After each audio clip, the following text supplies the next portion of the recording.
Today on the 10-12 podcast, myself, Andy, and Jamie are talking Big 12 hoops. We start on the women's side with guest Rachel Galligan.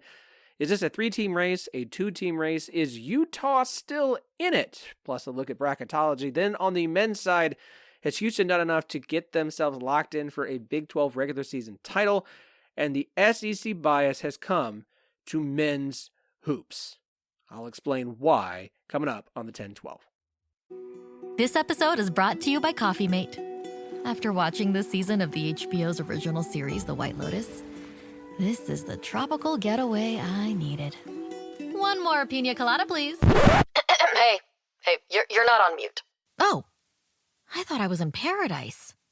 Turns out it was my Coffee Mate. Coffee Mate pina colada and Thai-iced coffee-flavored creamers. Inspired by the newest season of HBO's original series, The White Lotus. For the love of coffee. Try now. This episode is brought to you by Abercrombie. There's nothing better than the perfect jean and going out top combo, or an outfit that perfectly matches your plans. Abercrombie's relaxed jean goes with every occasion. Date nights with something lace, or daytime with a cozy sweater. And their barrel jean will surprise you. It's the trend that will become a staple in your wardrobe. Abercrombie denim comes in tons of rises, fits, and washes. Find your perfect pair online or in store.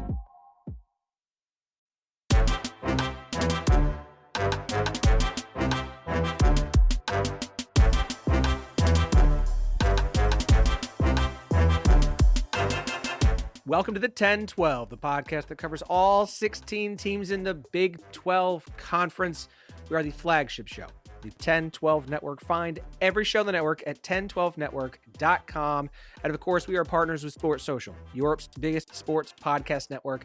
I'm your host, Phillip. Thank you for joining us on this Monday, because that's when this episode drops. So if you're listening on Tuesday or Wednesday, just, you know by now. This isn't, well, no, I like to say every podcast is someone's first, so we drop these on Mondays, unless there's a Super Bowl and Andy's team is in the Super Bowl, and then we take. Anyways, I'm digressing.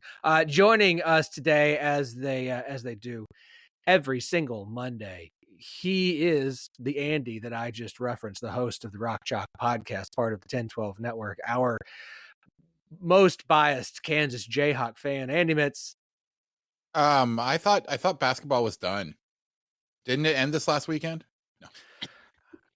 I mean, look, it's been a rough season for Kansas fans, and I am going to soldier through and keep talking about basketball. So, if the video for this ever gets released, I'm currently making fake. No, I mean it's completely fair. Look, I understand that Kansas fans are spoiled, but I'm not going to shy away from it as well. So, look, I'm still relishing an Oklahoma State softball walk-off win over Alabama, so I'm just going to ride as you should now.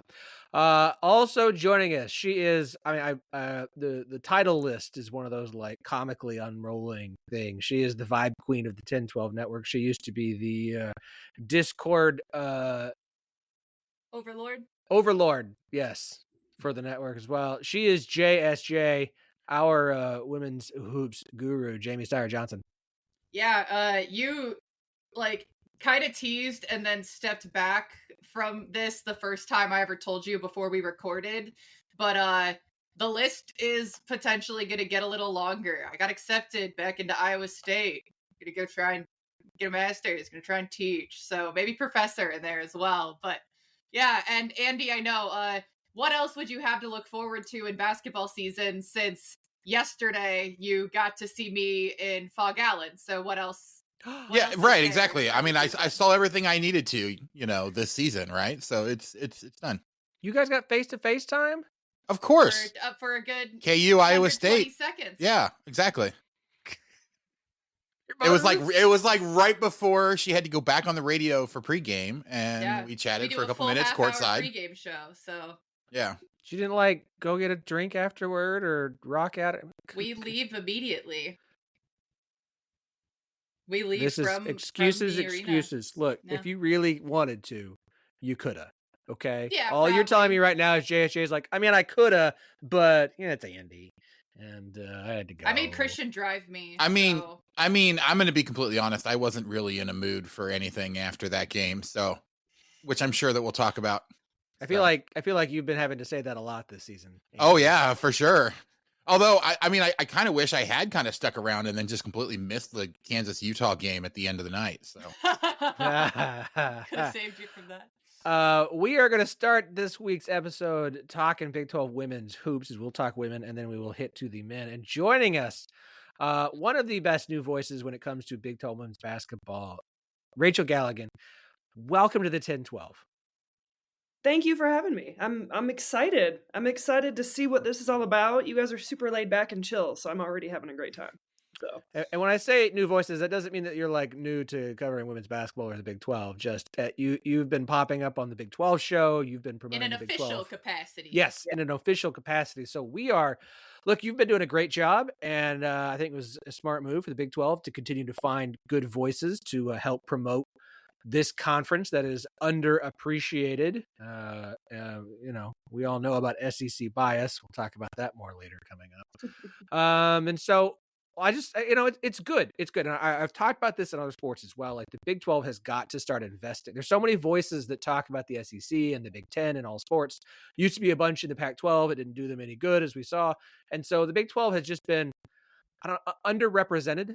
And I think so much of Big 12 media for a long time was really just OU media. And now that they're gone, like there's some pretty gaping holes when it comes to Big 12 voices and coverage. And so for the Big 12 to have kind of brought you in as someone to help talk Big 12 women's basketball, I think you've done a great job. And I think it was a great move by the conference. well, thank you. It's been a little bit like drinking out of a fire hose these last few months. I was actually over in Europe doing my main job, recruiting in August, when I kind of got wind that they wanted to have some conversations, and then it kind of, how things take a while to kind of progress, and then it kind of turned into going out to media days, and it's like 16 teams. And I do a lot of WNBA. I've always covered, I've always watched college basketball, coached college basketball, I played college basketball, but I don't know that I can ever sit here and say, like, on a Sunday afternoon, you just always found yourself watching like SEC Network or something, And so this year, especially with conference realignment, has been a lot. It's been a lot to swallow with 16 teams. But I appreciate you saying that. I've had a blast, and I have learned a lot every single day. I've met so many amazing people within the league and with each school.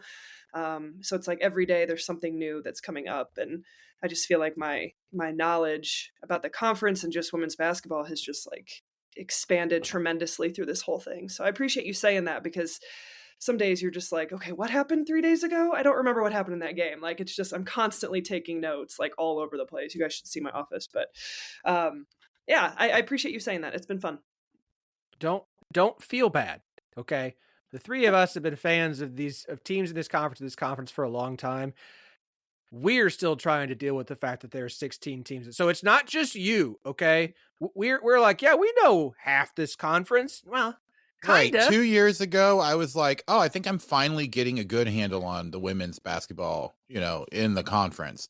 I was already very familiar with the men's just because I'd covered it for so long, but it's like, and then we added the 4 teams. It's like, okay, I kind of know what's going on. And then we just switched it all up. And I honestly, I don't know that I have enough time to really understand most of these teams, to be honest, at this point anymore. So Well, yeah, and I completely there's get that. Not much to understand sometimes, because right. there's things that are just not understandable. There's things Right. that are Then you nonsensical. think you've kind of figured it out a little bit, and then we have a weekend like, well, I mean, I guess this last weekend wasn't that bad, but I mean, we've had multiple weekends where everything turns on its head. Last weekend was kind of one of those for sure. Yeah. Okay, well, you guys make me feel better then. Thank you. Yeah, no, don't worry. It's not. Trust me. Like we've been here for a while, and we have the same problem as you do. So don't feel bad. All right. Well, let's dive in here and look at the women's side of the Big 12. Yeah, I feel like, and I know we've still got quite a couple weeks to go. Right, we've still got a fair number of games. Utah is playing really well. Oklahoma State loses to teams that they shouldn't. But I'm going to set them aside, West Virginia as well, and just say, like, it feels like it's a 3-team race with Kansas State, TCU, and Baylor, who are currently sitting atop the standings, all tied at 12-2. I say it's a 3-team race. I'm going to pitch to you that it's a 3-team race. But what I actually think in my heart of hearts is it's not really a 3-team race. It's kind of a 2-team race. And I don't mean this bad, but I know where Baylor is in the standings, and I know that they're playing a lot better. But it still feels like this is going to come down to TCU and Kansas State way more than it feels like Baylor's actually going to stay in this for the long haul or even take the lead. I mean, it's almost like you kind of get a sense that they kind of came out of nowhere. Does anyone else feel that way? Not out of nowhere, and I don't mean that in a bad way, but just all of a sudden you're like, wait, they're tied for first place. But they kind of, at that point when they were kind of going on this current little run that they're on right now, they're not going against like the heavy hitters. And so I was actually in Waco for that game against West Virginia last Tuesday, I think. And that was kind of like a turning point for me where I felt like, okay, they needed to get a quad 1 win. They needed to beat a ranked opponent. And I know like West Virginia on the road is vastly different than West Virginia at home in Morgantown. But that was kind of where I felt like Baylor not turned a page, but like, okay, they're getting my attention now. I just didn't quite realize the standings were, and I guess, up until really the last couple, maybe week and a half, how much do you really pay attention to the standings? Like we start doing that mid-February. So I was really like, wow, how did this happen? What's fascinating to your point about this, whether it's a 3-team race, a 2-team race, is like they all are going to beat up on each other for the next 4 games. I mean, TCU and Baylor game on March 2nd, that could be the deciding game right there. Because I'm telling you, Kansas State going to West Virginia tomorrow, that's a hornet's nest. That's scary. Mm-hmm. That's a scary game for Kansas State. If they drop that game, West Virginia is now 2 games back? I'm pretty sure that's what it is. So Yes. Yeah, so you got TCU has to play West Virginia and Baylor. I don't know if the West Virginia game is in Morgantown. I think it's at TCU. It is. Okay. And then you have Baylor, who still has to play Iowa State, who I'm sure we'll get to here in a little bit. Kansas State, TCU, Baylor's got it, and Colorado. Yeah, Colorado. I would say Baylor has a gauntlet. Yeah, Baylor is the team that honestly you look at and say they may not be able to hang in it just because they have to play 4 very tough games. Yeah, and Colorado's like the party crashers. I know they're not what they were, last year with some of the pieces they lost, but like J.R. Payne gets that team to win. They know how to win, and they like to be disruptive. And it's in Boulder. Right. Yep. Right. And then I actually think Utah has one of the easier paths outside of those 3. Like the top 3, it's a gauntlet. Baylor probably the worst gauntlet. Utah's got to play Oklahoma State. I think it's at Utah. That's Tuesday. It's at Utah. Yeah. Then Cincinnati, West Virginia, BYU. So I think Utah's actually got the easier path, but I don't know. Is there a scenario where they like get in there and like, I don't even know if that's possible. Like I'm not an analytical standing person. So yeah, I what else? am. And I was going to say, I currently, right now, this is not going into like my numbers or analytical projections. This is purely personal predictions. But right now, I have Utah tied for first place at the end of the season with Kansas State and TCU. I think that Kansas State, TCU, and Baylor all drop at least 1 game of their last 4. I think that Utah has the best chance of nearly anyone to go into Morgantown and beat West Virginia, which they would have to do in order to be tied for first in the conference. But I think that with them being healthy again, with them having, Kenny McQueen, Jenna Johnson, Gianna Deepkins all playing pretty well, I think that their versatility, their balance, their experience is exactly what you need to go up against West Virginia and succeed, especially again in Morgantown. And so with TCU, I think that they would have the best chance to get through their last 4 without losing of the other ones that are tied for first, because they haven't really had health issues this year. They've been able to, get through their games pretty consistently, but they just keep having games that probably shouldn't be quite as close as they are, including, today, Sunday, where they go up against an Arizona team that had 7 players available and were tied in the 4th quarter. So I just feel like at some point TCU will stumble. And if it's not in the regular season, it's probably going to be in the postseason. So for their own sake, they honestly may not be super disappointed with one loss. And then K-State and Baylor, both just the kind of, again, we keep saying gauntlet, the games that they have over the last 2 weeks, I'd be really, really surprised if either of them get through that anywhere near unscathed. Yeah, I also wouldn't be shocked if TCU kind of handles the Big 12 tournament like a lot of teams on the men's side used to do, where it's like, oh, if we lose in the first round, it's no big deal. Like, it happens. It wouldn't be the worst thing in the world. TCU, like you said, feels to me like the team that is probably in the best position just because of where they are home and away. I do think that Utah-Oklahoma State game is basically to decide who is, outside those top three that has a shot to end up in a tie.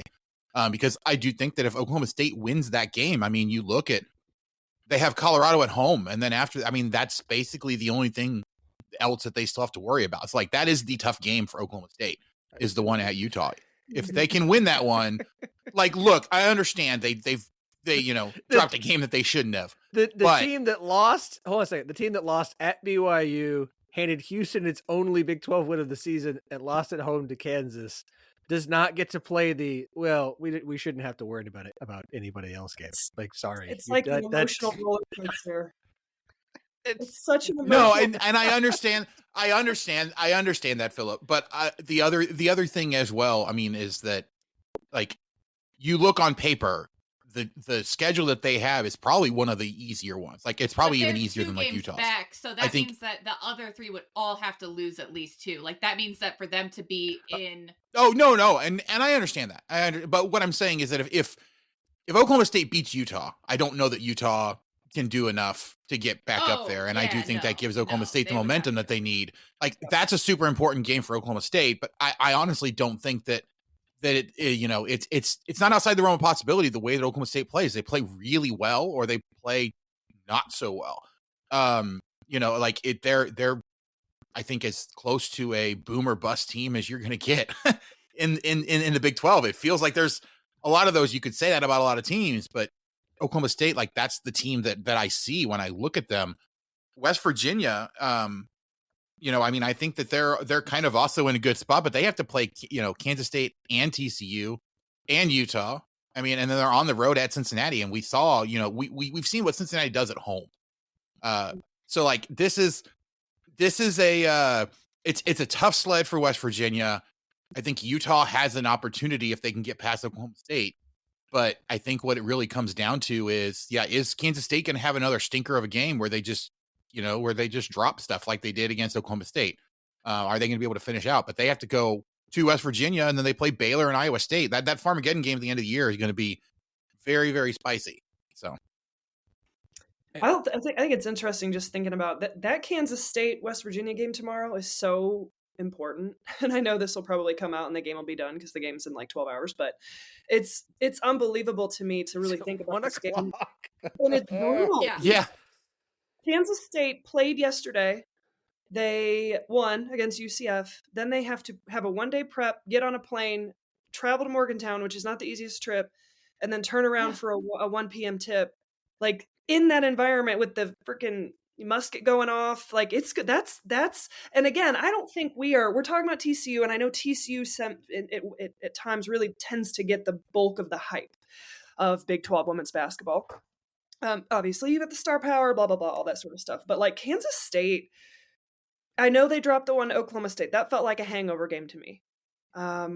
We see that in the course of college sports. That happens. And we all know they're still without Ayoka Lee. Don't know what that, transition looks like. Looks like maybe within the next week she's back. Knock on wood, I hope. But this team is so good. Like, when you really look from top to bottom, both ends of the ball, and there's a reason why they were the preseason favorites. There's a reason why the league knows that and how good this team is. They're for whatever reason overlooked because I don't even know. I don't know. Maybe if Ayoka Lee was actually healthy and really dominant this year, that would have elevated them a little bit more on the national scale. But this team just, then the AP voters, constantly putting TCU over Kansas State and all these things. I just think it's really interesting, that Kansas State is so good. They are probably our best complete team. I think, would anyone disagree with me on that one? And I'm not going to especially when healthy. Yeah. I mean, and when Serena Sadell did what she did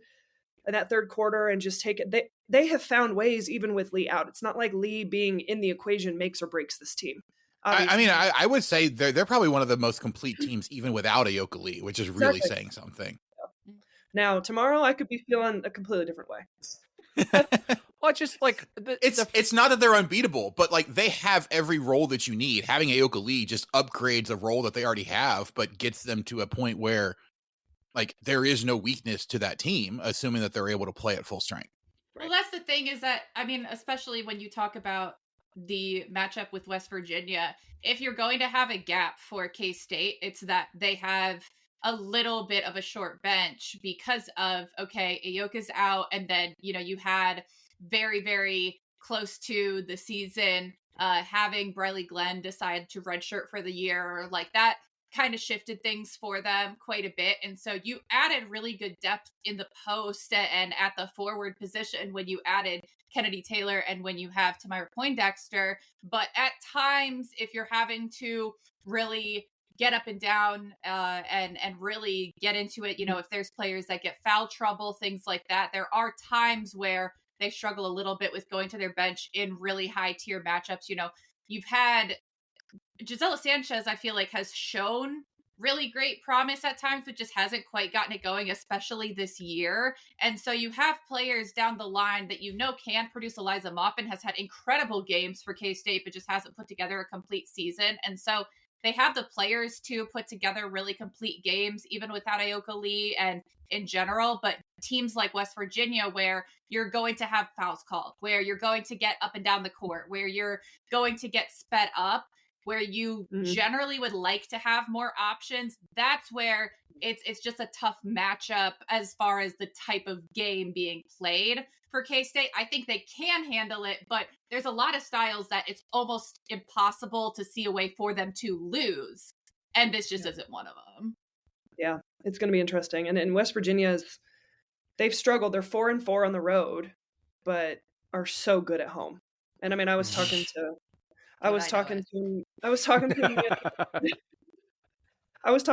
Kellogg the other day before the Baylor game, and I was like, what is it? And I guess talking about some of the travel issues, a lot of these, they're going on the road for 5 days. Yep. And you're playing, then you've got, 2 or 3 days in between, you're practicing, trying to keep the kids occupied, he said, us in particular, we have struggled at the back end of those big trips, that second game of those big trips. And they had 3 of them this year. Baylor was one of them. And so, he's like, we've just, for whatever reason, that has been a challenge for us. So again, I think that they've got an opportunity to go, into TCU and get a win. We all know how Cincinnati is at home. But, being able to take Kansas State and Utah on at home, I mean, they're looking at this as a big opportunity. So, yeah, that'll be a fun one that we can talk about after the fact.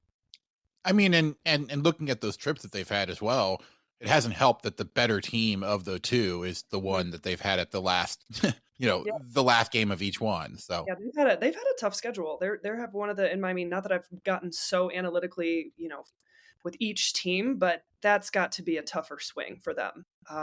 Just location wise, and those 3 trips. I don't think not everybody does those 3 trips where you're out on the road for like 5-6 days. So, just interesting things to analyze that you don't always think about.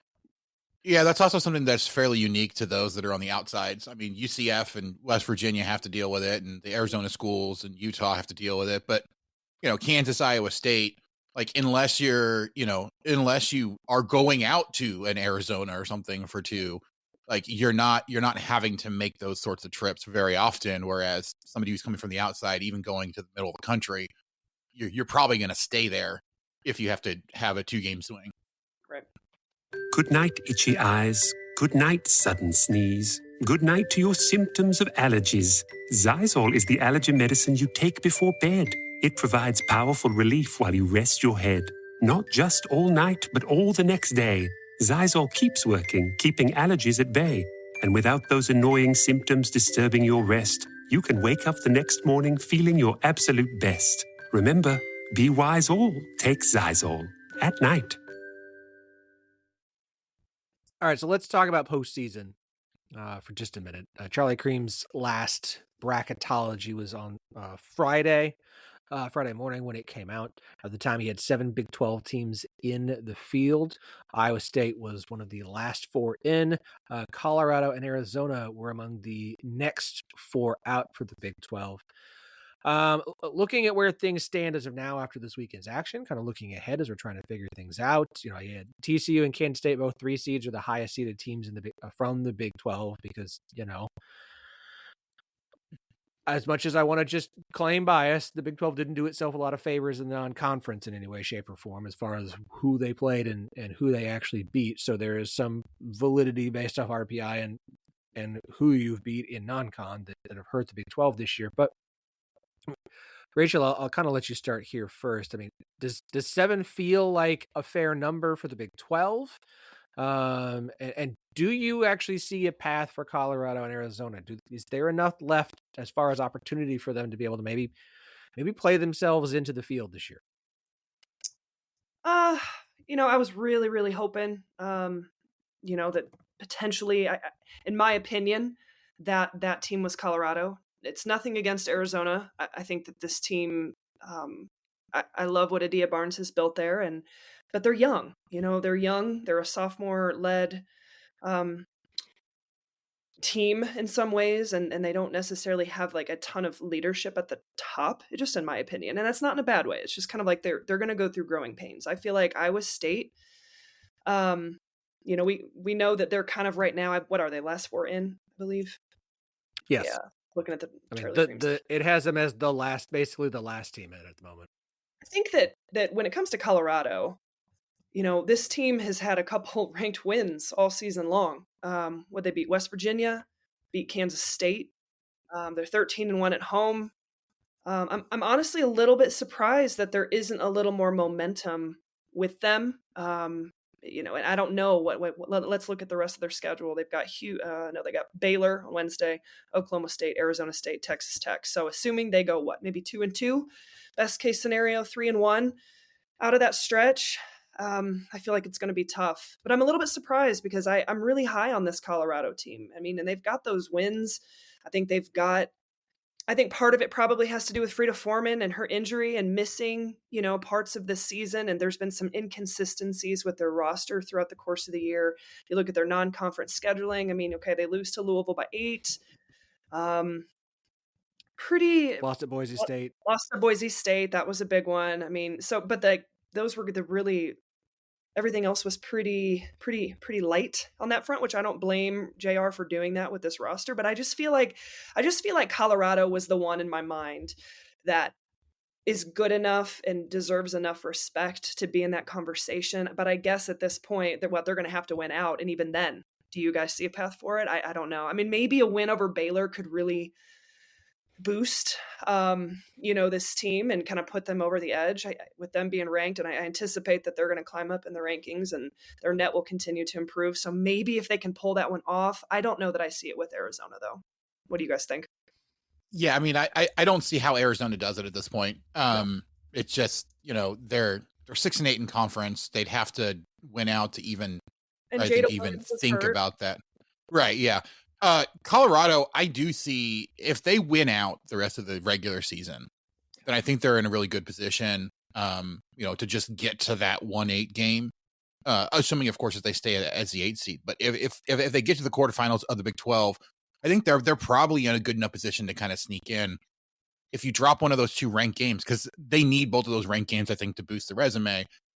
If you drop one of them, say at Oklahoma State, then you probably need to get an upset in that 1-8 game in order to legitimately have a shot. They basically need 2 more big wins, I think, at this point in order to be able to really feel good about having a decent shot at the at-large. But I also think, though, that's probably going to come at the detriment of like an Iowa State, because I definitely think that there's an issue with the perception of the league and how many they should actually have in. As much as they say, you know, they look at individual teams and don't look at the conferences. I have a hard time believing that they don't at least somewhat pay attention to how many teams from each conference are actually in. I do think that there's definitely a pathway for both Iowa State and Colorado to make it, but it's going to require quite a few, I think, big wins for both of those teams moving forward. Yeah, it's kind of interesting because, like, I mean, there's a lot of places that you could look and say, okay, here's this metric that tells us this, here's that metric, and so you can always like pick and choose what you want to look at. One of my things is I despise looking at bracketology. That's not any one specific person. That's just I get so sick of it, and so I will say that like I'm not as in tune to what people are projecting, but if you look at like this year, there were even more resources that have come out for women's basketball, one of them being Bart Torvik. And so they have something called Wins Above Bubble. And right now, going down through the list, everyone we've talked about plus Colorado are all quote unquote above the bubble. So theoretically, they would have a resume that would justify them being in the NCAA tournament. Now, the issue with Colorado is that they have a loss that's a quad 4 loss, a quad 3 loss, and then they have a quad 2 loss in addition to their 5 quad 1s. So it's really hard when you have some of those bad losses and then your big wins come at home that you're going to get that discounted really heavily. Do I think that's fair? Not completely, but that's what people are really going to hone in on. Arizona, I do think it's a little bit too little too late. They've had that inconsistency with who's available for them. And again, just that youth. And that's kind of been their deal for several years, even in the Pac-12, where they'd have huge wins so that they'd have really, really tough stretches. So that's nothing new for Arizona. I think that if they had people a little bit healthier for a little bit longer, they could have made a really compelling case.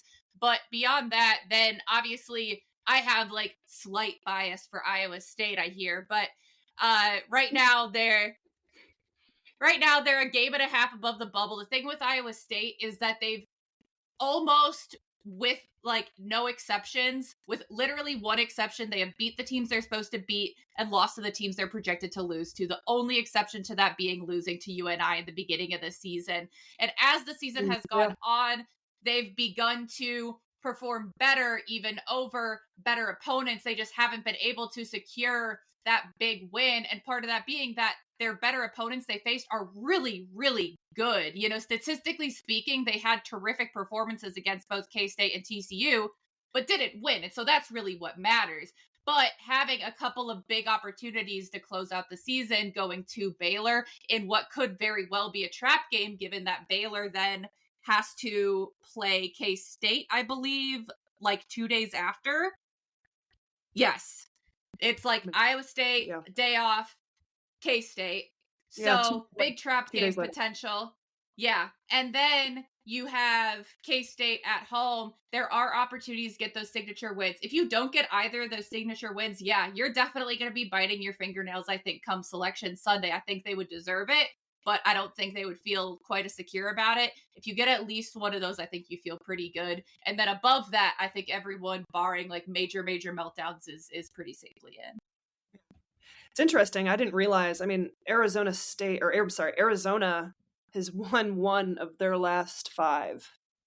Yeah, they really tough. were putting themselves in a position to be talked about as, you know, one of those fringe teams and giving themselves a really good case, especially when they took like Baylor to overtime and stuff like that, but just haven't quite put it together. Well, and you're able to pull that win off today, you know, with 7 players. You know, it goes to show you like the momentum of things changes in the span of like, you know, just a few days. Like our tone is going to sound completely different next weekend. And that's why I feel like Colorado, and I'm doing everything on my part to try to help the situation. But at the end of the day, I think they're the best.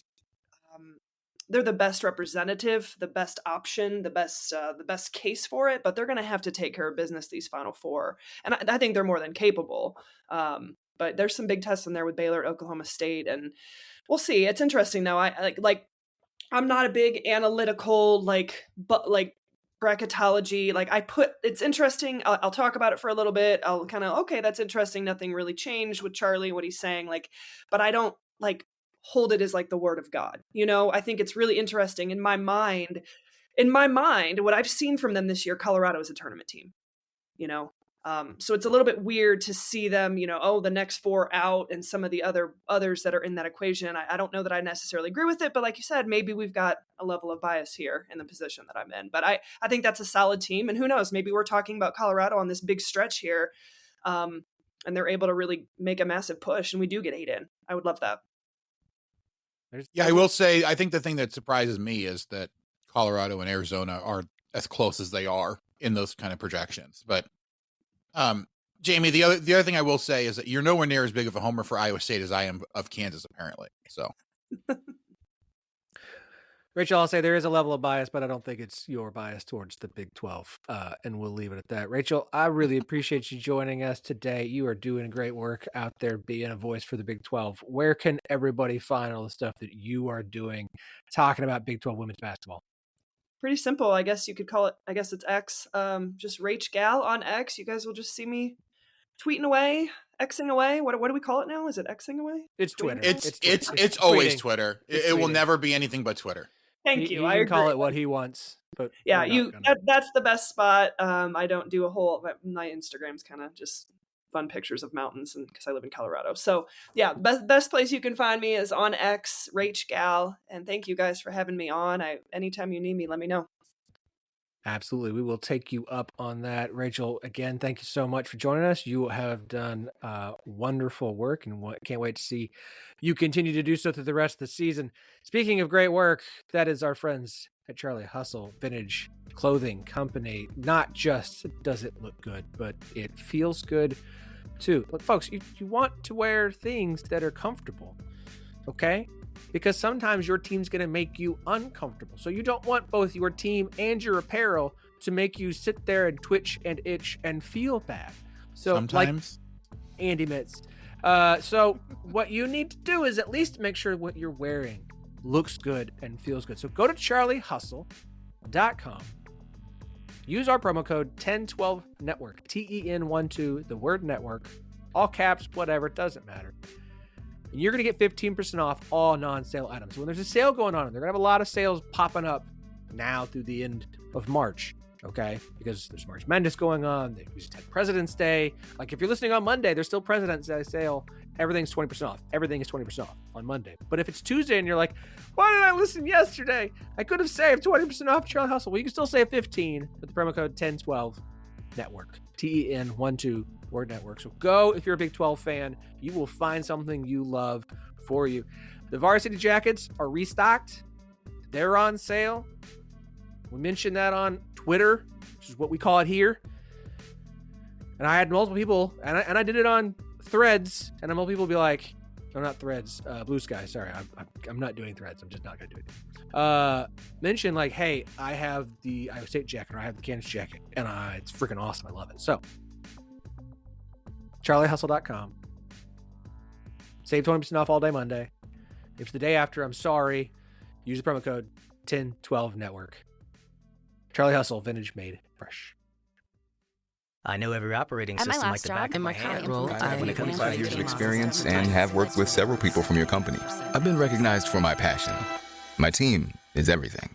LinkedIn delivers candidates who rise above the rest. With an up-to-date view into shared connections, skills, and interests you won't find anywhere else. See why 86% of small businesses who post a job on LinkedIn get a qualified candidate within a day. Post a job for free at linkedin.com/achieve. LinkedIn, your next great hire is here. Should we just end the show? Do we need to talk about? We'll talk about the men. I suppose we should talk about the men's side of things. I think it seems appropriate for this conference. Andy, I find it funny that. Oh, go ahead. I was going to say just for you. Since Thanksgiving, Kansas has only beaten one team. Ironically, that's Iowa State. That is projected to make it into the NCAA tournament. They are 1-6 against projected tournament teams. Iowa State is home, and that's it. Thanksgiving.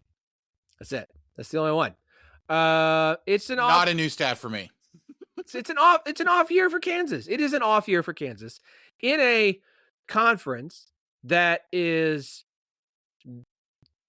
better than it used to be to some extent, just because of the depth, right? And we're so used to Kansas kind of turning just that switch flipping and the Jayhawk magic and the spirit of Fall Island, literally like injecting himself into the players and then turning things around. This year, it's just not going to happen. Like, it's not going to happen. There's going to be a tournament team, going to make it to the postseason. That streak will continue. And I think Kansas fans are just going to kind of move on to next year. And that's okay. Like, I'm sorry, Andy. I know it's tough. I like your rock chalk shirt. It's very nice. It's very nice.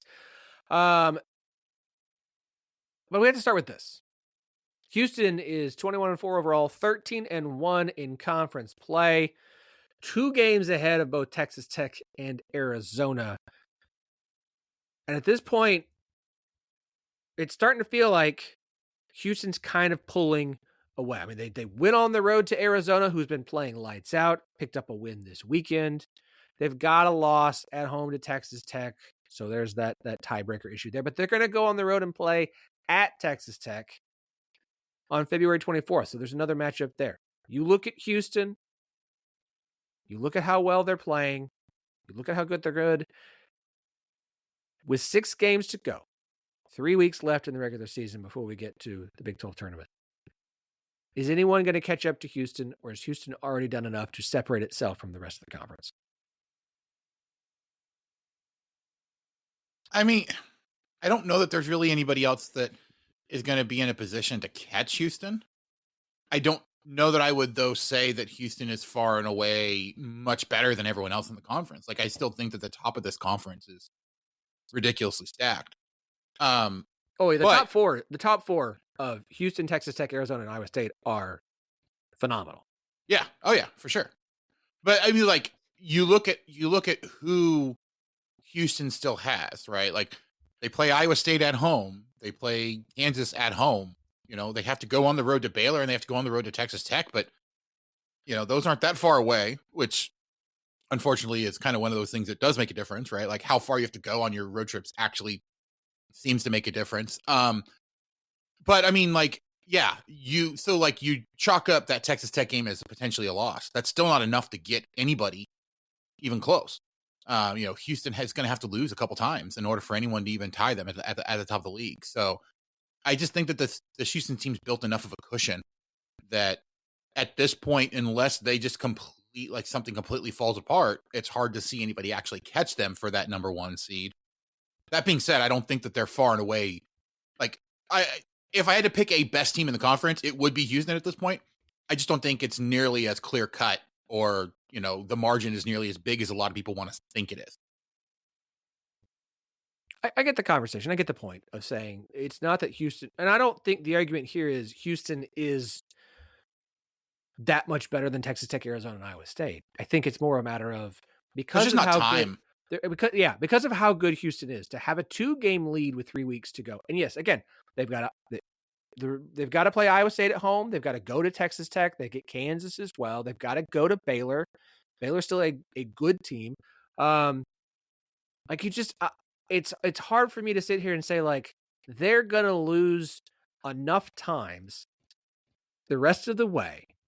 And Texas Tech, Arizona, who are 2 games back, Iowa State, who's 3 games back, are going to be able to go on enough of a run the rest of the way to catch up and take over Houston. Like, right. I can't say with a straight face that if Houston's going to drop 1, that any of those other teams are going to win out. I'm sorry, if Houston's going to drop 2, that any of those other teams are going to win out. And that's kind of what it's going to be, what it would take. Because, I mean, look, Texas Tech, their schedule's a lot. We can make it a little bit easier at TCU, West Virginia. They've got Houston at home and Kansas on the road, Colorado and Arizona State. Like, I think Texas Tech's schedule is easier. Arizona's got road game at Baylor, BYU, Utah at Iowa State, Arizona State at Kansas. Like, I have a hard time with. It's not impossible. I just have a hard time with the notion like Houston's going to lose twice, and no one else is going to lose again for this to be able to happen. Like, it's hard for me to sit here and say, like, that's what's going to happen. And so I think they've built up enough of a cushion with 6 weeks left to go.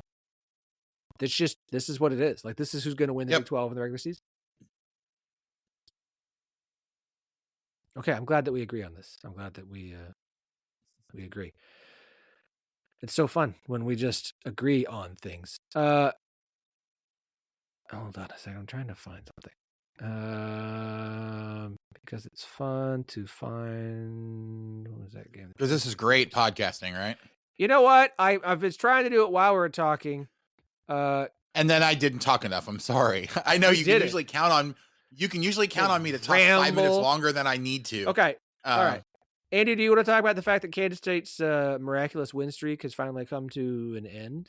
Look, I mean, the fact that Kansas State went on this win streak as long as they did and are still just in the next 4 out, I think tells you a couple different things. One, just how miraculous it was for them to win that many games in a row. Yes. But also, two, just how much of a hole they put themselves in at the beginning of the year, that a ridiculous streak like that isn't enough to get them as an at-large at this point. A 6-game win streak that included wins over ranked West Virginia, on the road at Iowa State, who was ranked Kansas and ranked Arizona.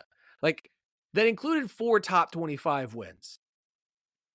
Yeah. What I will say, I know. I mean, and I had already kind of half jokingly apologized for, spawning the thought of them being able to win that many in a row. Cause we had our conversation about what would K-State need to do in order to feel like they could be an at-large team. And I think our consensus there was, no, there's no way that they could win all but like 2 of their games, throughout the rest of the year. And honestly, at this rate, like, it's not outside the realm of possibility anymore after what they did. No, that they could potentially have another really good stretch at the end of the year, especially when you look at who they play.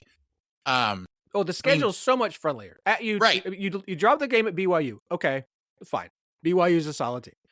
You go to Utah, Arizona State at home, at UCF, Colorado at home, at Cincinnati, and then Farmageddon in Manhattan to end the regular season on March 8th.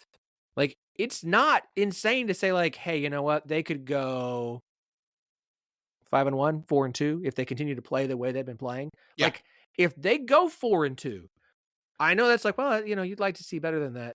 Then you're sitting here at 11-9 in Big 12 play. Maybe one upset win in the tournament and they're in. I mean, and we keep talking about this streak. Since the streak started against West Virginia back on January 25th to today, Bart Torvik, T-Rank, has them as the 6th best team in the country. From that stretch to now, 6th best team in the country, which is insane. That's a spot above Houston. That's 4 spots above Texas Tech.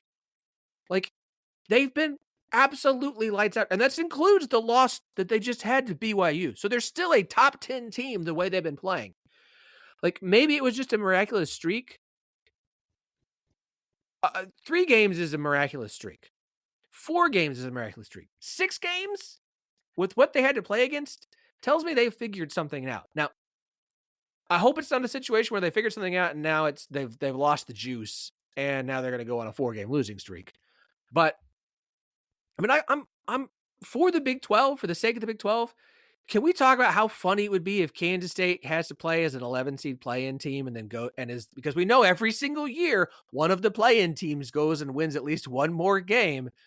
I so want in my heart of hearts for Kansas State to be the 11-seed play-in team that goes on the little mini tournament run just for the sake of the Big 12 and because of how funny it would actually be to me for a Big 12 team to go do it and knock off 2 teams from the mighty SEC. Oh, come on, Kansas State. Do the thing. Do the thing. It's not because I like Tang. It's not because I'm just bleeding purple. I just for giggles, please. I'm just not looking forward to K-State being one of those 11s and getting paired up with Kansas as their 6, and then we have to talk about that. Oh, no. We have seen that sort of stuff happen with other conferences where they have teams that come in at those first 4, because what the committee says is that those first 4, they don't do any kind of seeding shenanigans to try to keep people away from playing conference teams or anything like that. You go in those first 4 and that's your spot and that's it. And honestly, and it's also funny how people continue to pretend that committees don't absolutely lean into storylines, because there's matchups that occur that literally have no other explanation beyond that. There's definitely teams that get moved a seating line or so because they would have a good narrative, and that's just fact at this point. I will present to you the more fun narrative option of 11-seed play-in Kansas State. 6-seed Baylor? No. Okay, fine. No. 6-seed Illinois. and Brad Underwood. Oh, that's the narrative fun time. Sign me up. That's what I want. I want 11 seed play in Kansas State against, I don't care who, San Diego State, Arkansas, whatever. Then 6 seed Illinois, and then like 3 seed Kentucky. Tell me right now, I don't care if you like Kansas State or not, you wouldn't sign up for that glorious insanity of Kansas State to go on a run to the Sweet 16, knocking off Illinois and Kentucky on the way there as an 11 seed play-in. Come on. That's just, because Kentucky fans don't Andy, hate Kansas State enough. Even Andy would be like wearing like purple underwear so that no one has to see it, but so he knows he's being supportive in that way. Like being supportive. Purple socks, would you prefer that? Do we not need to talk about? I would, if that happened and we got to that game where it would be Kansas State versus Kentucky, I would definitely be rooting for Kansas State, and I would do it very publicly. Oh, if it's Kansas State, Illinois, that's fair. I'm probably the same. I've got a Kansas State hat and a shirt. I'll wear both. I will do it if that's what happens. That might be enough to get me to buy a Kansas State Charlie Hustle shirt. I'll see if they'll ship you one.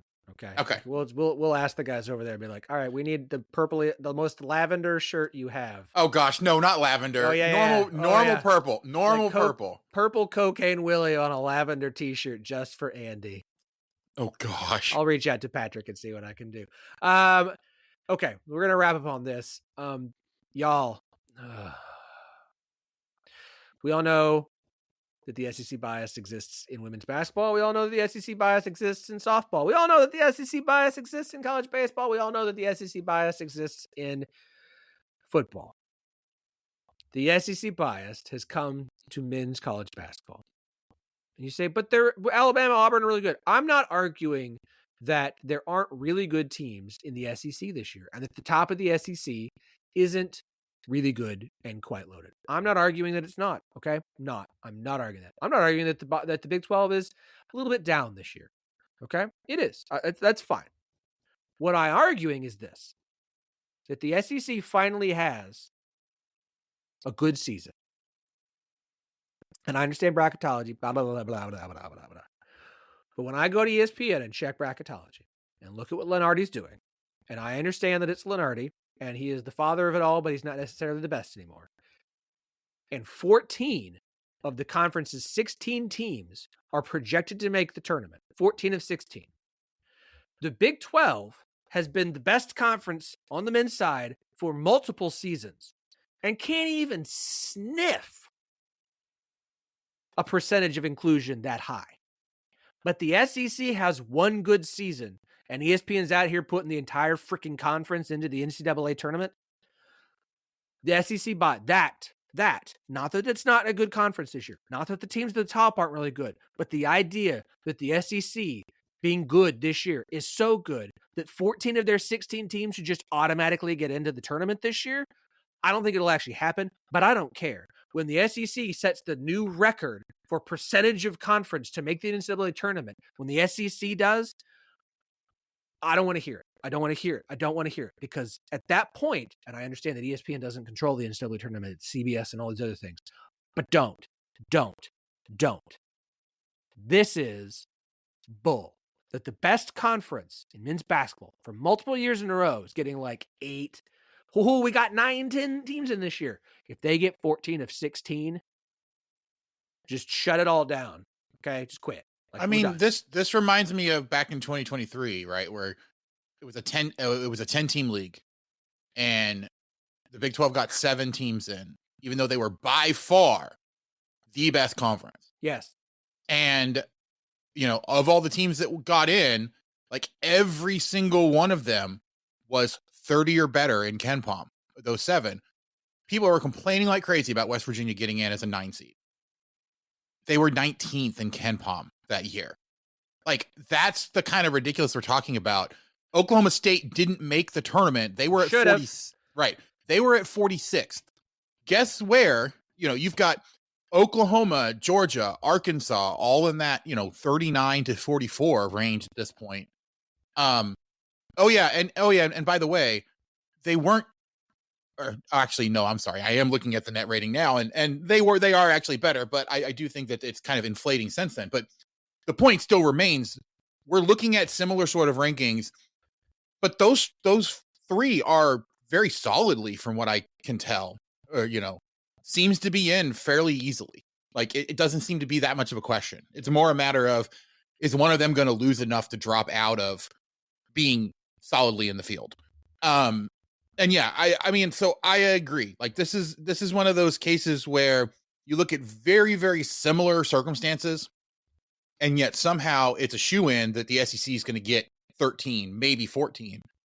But it was a stretch for the Big 12 to get 7 out of 10, when they were arguably a better conference that year than the SEC is this year.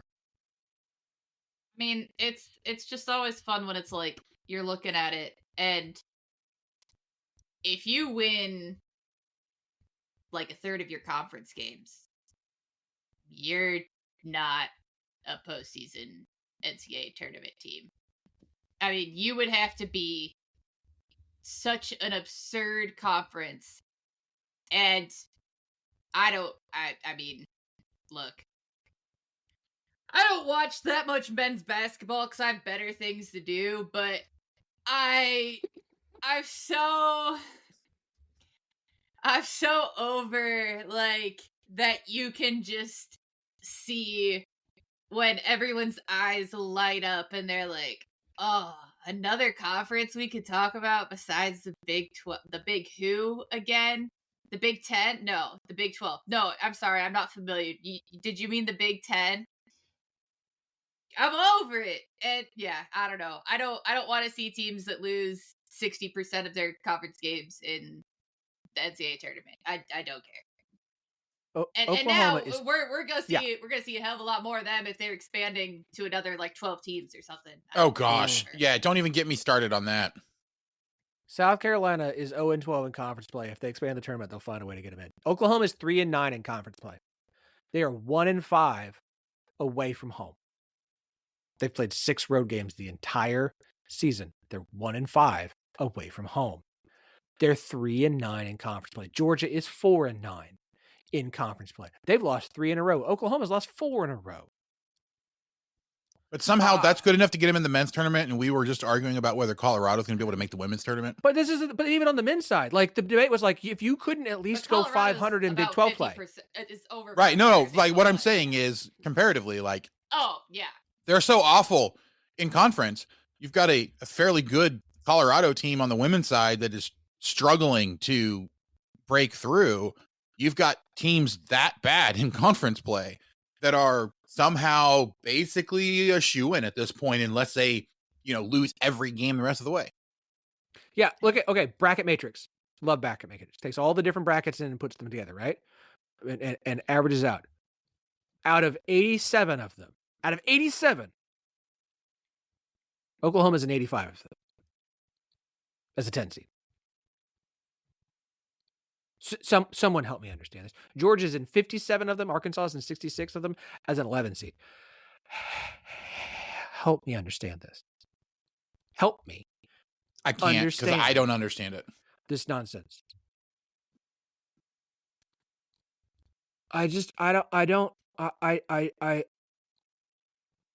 We used to have the conversation, if you got to 500, and there would be 500 teams in Big 12 play who were really good, who'd get left out. And you're going to tell me that a team in a conference is going to go multiple games, have a sub 400 winning percentage in conference play and be in. Texas is 5-8 in SEC play.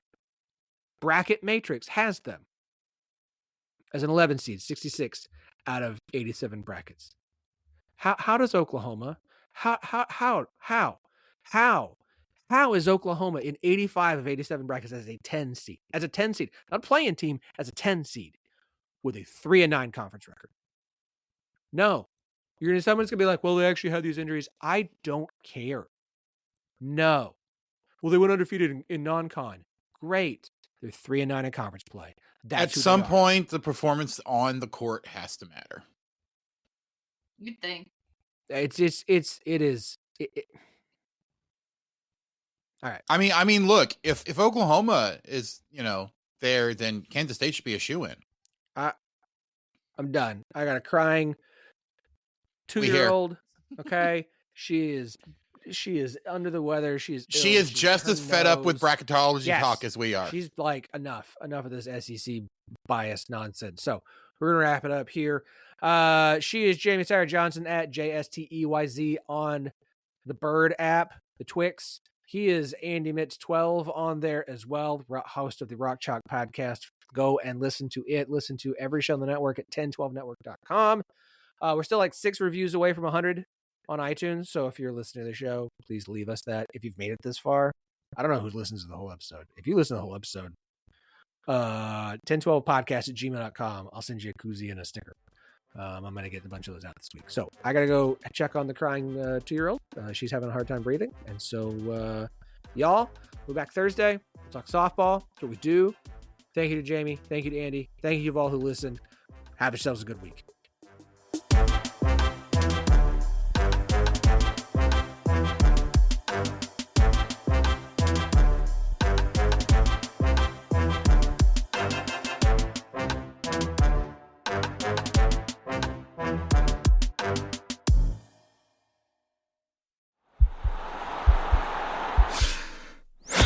This podcast is part of the Sports Social Podcast Network.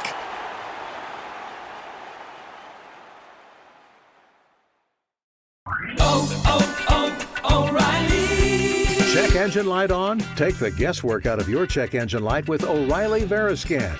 It's free and provides a report with solutions based on over 650 million vehicle scans verified by ASE certified master technicians. And if you need help, we can recommend a shop for you. Ask for O'Reilly Veriscan today. O'Reilly Auto Parts.